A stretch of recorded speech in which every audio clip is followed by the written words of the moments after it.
Galit na galit ang principal sa mga nagtatapos kasi sabi niya dapat daw matuto ang mga kabataan na sumunod sa rules ng school dahil ito ay pinapatupad sa kanilang school. Yan ang order ni principal. Kita din sa video na pinapahubad ang mga estudyante ng suot nilang tuga. Labis ang pagkakadismaya ng mga nagtatapos. Naghihiyakan, nagsisigawan, hindi dahil nga hindi na sila papayagan ni Madam Principal na magsuot ng toga sa araw ng graduation. At dahil dito, nakasaad daw ito kasi sa sa rules ng DepEd na bawal na daw ang magtuga. Nako, madam naman. Marami ang kumontra dito. Kahit na sinabi naman before ng graduation, sinabi ng principal na bawal nga kasi nasa rules daw yan. Pero marami pa rin ang kumontra dito.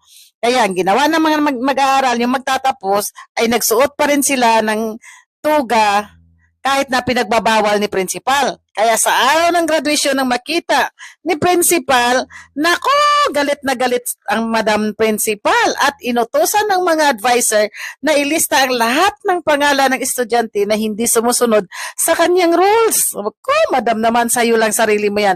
Madam principal, di ba nakasaad naman sa DepEd, sa rules ng DepEd, na pag nag-graduate ang mga kabataan, ang paggamit ng tuga ay optional lamang. Kung mayroon sila, kung available yung tuga nila, pwede sila magtuga. Walang sapilitan. Pero hindi sinabi na bawal. Ngayon, Madam Principal, kung mag-graduate, pag-aaral pa yung iba sa college, paano naman yung hanggang senior high school tapos hindi na mag-aaral, yan na lang yung alaala nila, pinagbawal mo pa. Okay lang naman kung hindi na nakasuot. Sa araw ng graduation, nakasuot na sila.